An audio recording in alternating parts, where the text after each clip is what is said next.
Il y a de cela un an, j'avais discuté avec une dame qui était venue rendre visite à sa famille au Canada. Et cette dame faisait dans l'imprimerie au Cameroun. En discutant avec elle de son business, elle m'avait parlé des différents aléas qu'elle rencontrait. Et elle m'avait dit ceci textuellement. Yvan, si tu veux que ton business marche au Cameroun, il faut que tu traites tes collaborateurs comme des chefs. À cette époque-là, je ne l'avais pas cru. Je me suis dit, peut-être qu'elle est très dure, peut-être que son business s'est mal passé et ses propos sont sortis un peu de leur contexte. Peut-être que dans son secteur d'activité c'est pareil, mais c'est pas comme ça partout. Cependant, depuis les 3 derniers mois que j'ai expérimenté le business au Cameroun, je suis arrivé à la conclusion que cette dame avait peut-être raison. Je vous en dis plus après le jingle.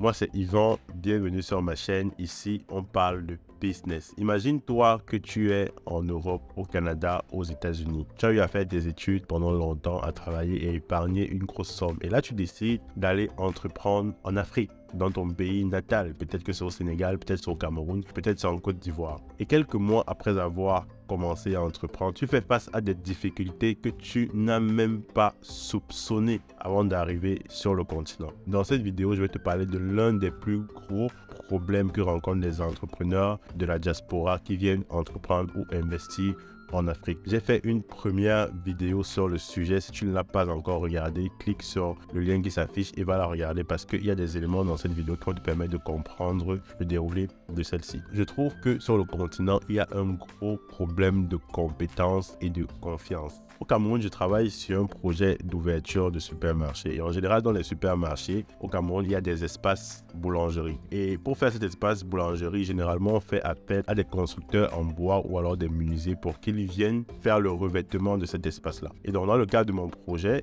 j'ai fait des appels d'offres pour avoir justement des potentiels menuisiers ou des personnes qui travaillent le bois pour venir faire des propositions pour ce supermarché. Je me suis renseigné un peu dans mon réseau d'entrepreneurs pour savoir si on pouvait me conseiller quelqu'un qui sait faire dans le bois. J'en suis ressorti avec 3 personnes que j'ai contactées individuellement pour avoir des soumissions. Donc dans la démarche d'avoir ces soumissions, j'ai rencontré des problèmes que je ne pensais même pas pouvoir rencontrer. Le premier problème lorsque je rencontre ces professionnels, c'est que je me rends tout de suite compte qu'ils sont limités au niveau de la conception et du design. Et je me rends compte que, en fait, des menuisiers en général, il faut leur dire exactement ce que tu veux pour qu'ils aillent faire ça. Et ils ne sont pas dans le design, ils ne sont pas dans la réflexion, ils ne sont pas dans les propositions de nouveaux modèles. D'ailleurs, il y a un qui m'a textuellement dit mot pour mot que je ne peux pas te faire des propositions de design. Il faut que tu ailles dans les supermarchés, tu regardes ce qui se fait et tu me dis je veux que tu fasses comme ça. Moi, je vais aller copier-coller ce qui se fait dans ce supermarché-là. Donc ça, c'est la toute première limite. Et là, je me suis dit, damn, il faut que ce soit à moi de faire la première partie du travail parce que dans tout travail de construction,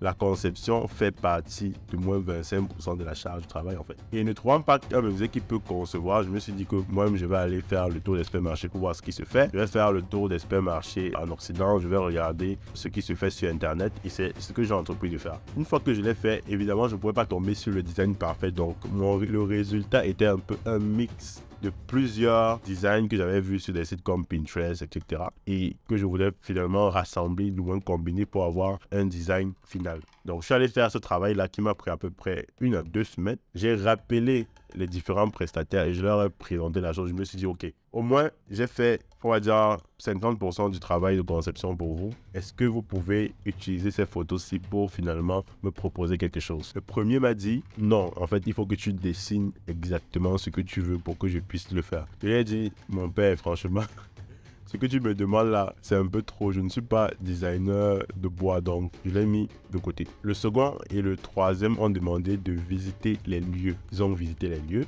Et une fois qu'ils ont visité les lieux, ils étaient supposés justement me faire des propositions, chiffres à l'appui, c'est-à-dire montant de fabrication à l'appui, en 1 semaine. J'ai attendu quasiment déjà 2 semaines et je n'ai rien reçu. À chaque fois, il y a des excuses. À chaque fois, il y a des excuses. Et des histoires comme ça, j'en ai plein à raconter. Et je raconte cette histoire aujourd'hui parce que je me suis fait la réflexion de me dire, écoute, dans mon entreprise de marketing digital au Canada, quand j'ai un potentiel client, je ne dors pas en fait. Je fais des soumissions, je fais des propositions, je fais des appels d'offres et tout de façon très professionnelle pour qu'ils sentent que je suis le gars le plus professionnel du monde. Je veux dire, même si finalement, des fois, tu ne vas pas bien faire le travail, au moins pour acquérir un client qui te propose un marché qui va coûter potentiellement des millions de francs CFA, sachant que ça peut être beaucoup pour ton entreprise. Je veux dire, ça te coûte quoi d'avoir un minimum de sérieux en fait. En fait, je me demande juste dans quelle lune ils sont. Je me dis, mais attends, je suis le potentiel client, tu n'as pas encore signé le contrat avec moi et déjà tu me fais courir comme ça et tu espères finalement demain que je vais signer avec toi. À moins que finalement peut-être je ne trouve aucun prestataire sérieux, que je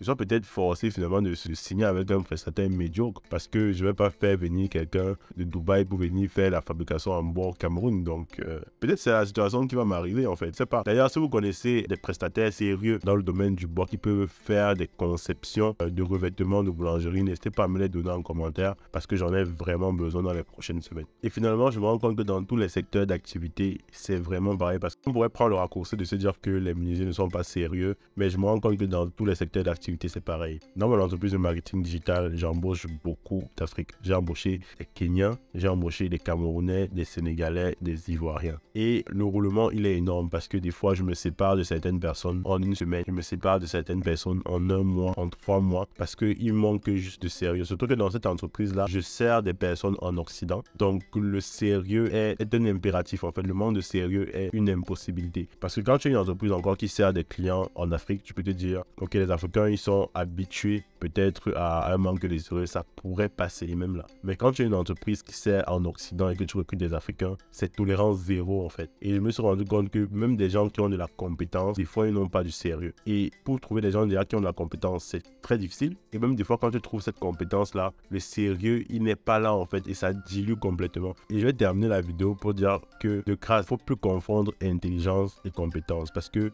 beaucoup de Camerounais, surtout ceux qui ne sont pas sortis hors du pays, qui n'ont pas vu ce qui se fait ailleurs, ont toujours cet argument de dire que le Camerounais est quelqu'un d'intelligent. Camerounais, il y a beaucoup de Camerounais de la diaspora qui brillent. On est représenté un peu partout. On a des Francis Ngannou, on a des Samuel Eto'o. Le Camerounais, c'est quelqu'un de talentueux. Oui, c'est vrai. Mais sauf que l'intelligence, ce n'est pas la compétence. L'intelligence, franchement, sur le marché du travail, on s'en fout. Peut-être ça te sert à l'école, mais sur le marché du travail, en entreprise, ton intelligence, on s'en fout. Surtout si tu ne peux pas la convertir en compétence. Et bien souvent, les Africains, quand ils vont en Occident pour se former, ils arrivent à transformer cette intelligence en compétence. Mais ce n'est pas le cas pour beaucoup de personnes qui restent sur le continent. Et je trouve ça tellement dommage parce qu'aujourd'hui, surtout avec le business en ligne, il y a tellement d'opportunités à aller chercher en Occident. Uniquement même dans les métiers de marketing digital, de copywriting, il y a beaucoup d'opportunités que des Africains peuvent aller chercher et finalement gagner de l'argent en devises occidentales, mais en étant sur le continent.